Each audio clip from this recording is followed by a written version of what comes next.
read Maggie's book before tonight, actually. I could have done all that.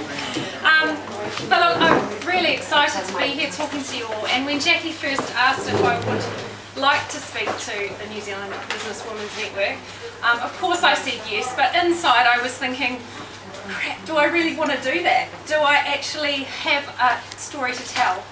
And do I have something to say that you may resonate with, that might mean something to you? But my other voice inside my head was kind of saying, well, perhaps they'll find you out. They might go and look at your profile on LinkedIn and they might think, well, hang on a second, that all just sounds like a good spin on some nice jobs. Maybe she's been really lucky. Maybe you might find me out. You all look so fabulous tonight, and it's really nice to see so many Kiwi faces and hear your voices. And at events like these, most of us would have spent some time thinking about what we were going to wear, and we'd have our elevator pitches memorised and perhaps a few good dinner party anecdotes up our sleeves, because we want to make a good impression. The last thing we want is for our fears to be realised, that we may not fit in, that we won't be accepted, that somehow we wouldn't be good enough for the cool kids group.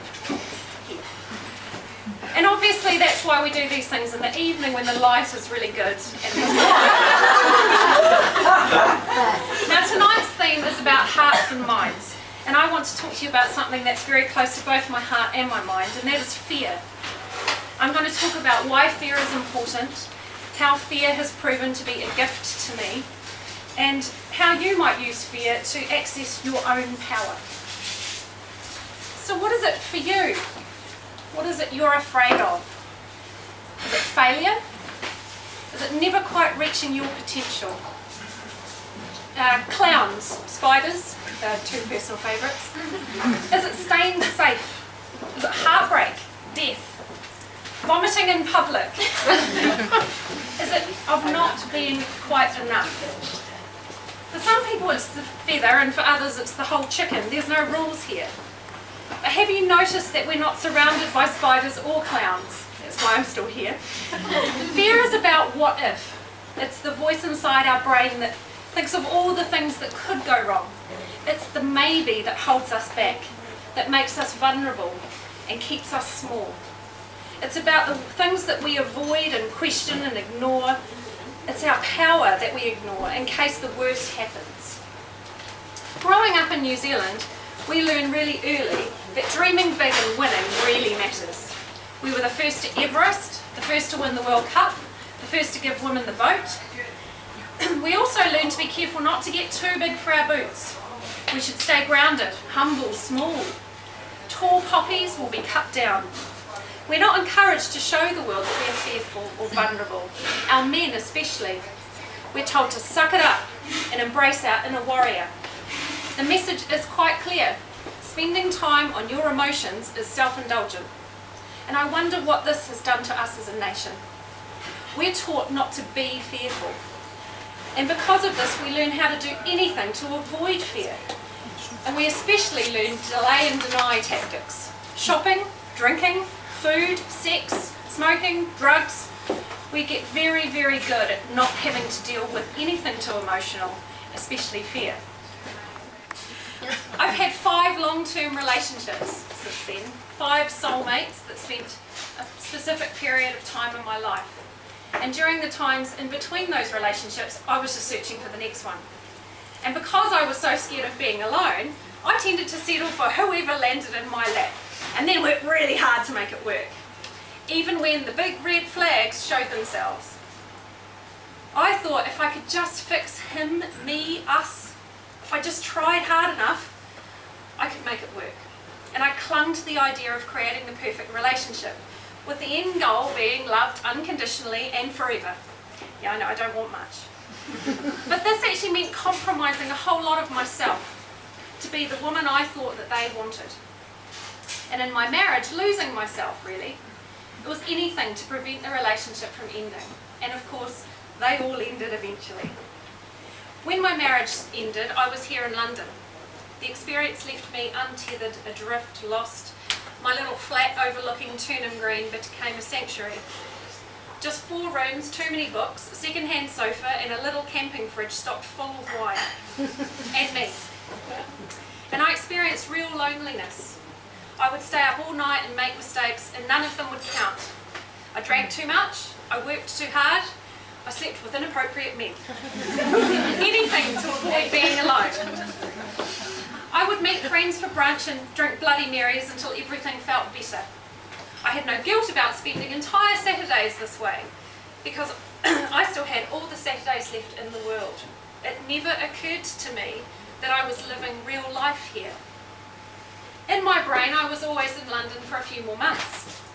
I was on some indefinitely extended working holiday.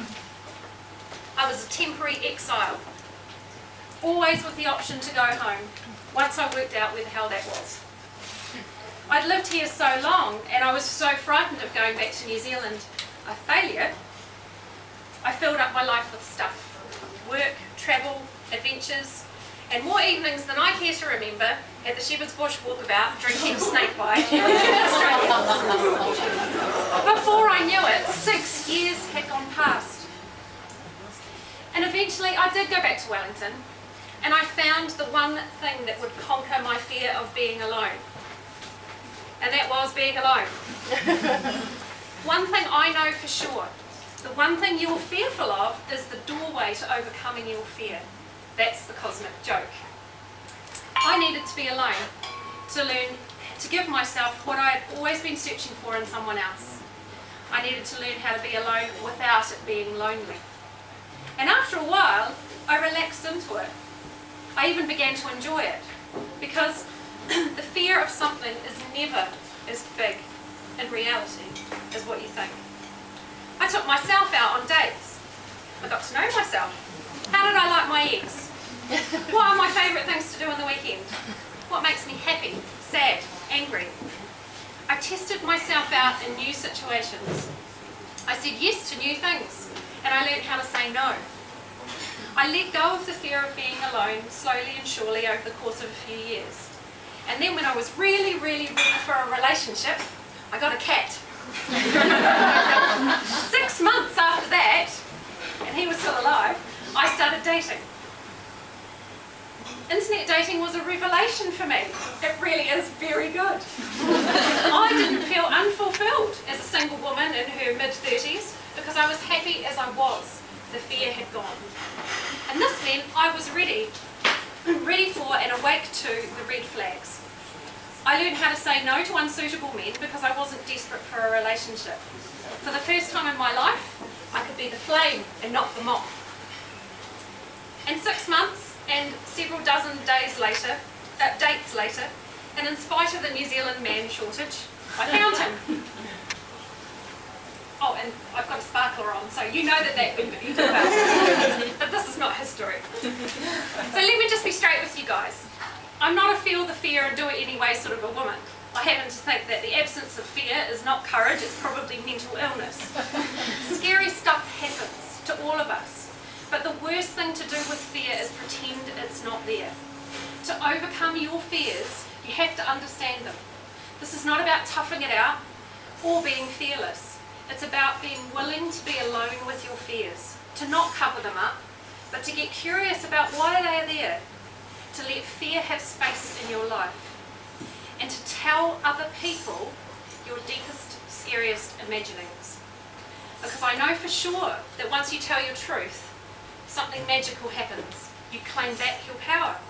No one can find you out if you out yourself. The most amazing thing is that you find you are not alone. None of us are. We're just wandering through life, trying our hardest not to fuck things up. And I found myself in front of this gorgeous group of women who really want their mains. So here it is, me telling you my deepest, darkest imaginings. Right now in my life, I have 2 main fears.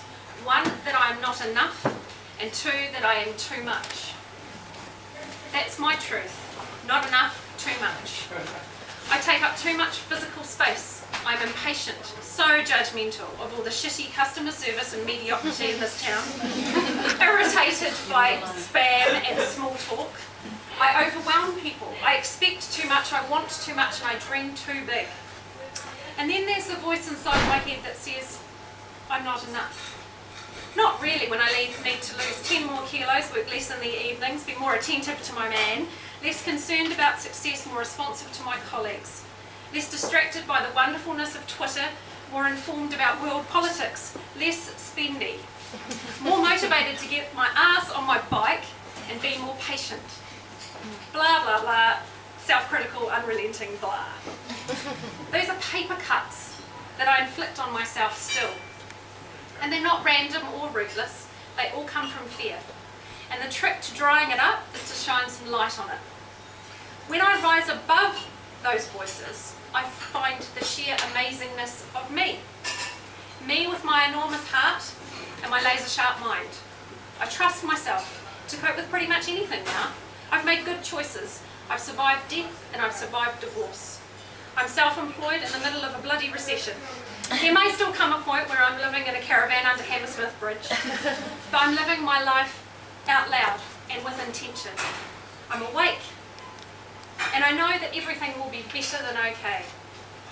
The truth of it is that everything you are afraid of or ashamed of, all the parts of yourself that you want to keep secret, everything you want to change about yourself, that's who you are. Opening the doorway to your fears, sitting with them, getting curious about where they come from, that's the way to let them go. That's your power. And I wonder what kind of women we would be if we embraced our fears and shames and self-criticisms, if we cherished them, flaunted them. If we could do this, I think our best and fearless selves would open up. We would remember that we can risk a lot and still survive. Instead of using our energy to keep a lid on the shame or the regret, we could channel all of that sexy, interesting energy into fulfilling our dreams. We would see possibility in everything. We would not limit ourselves. We would be unstoppable.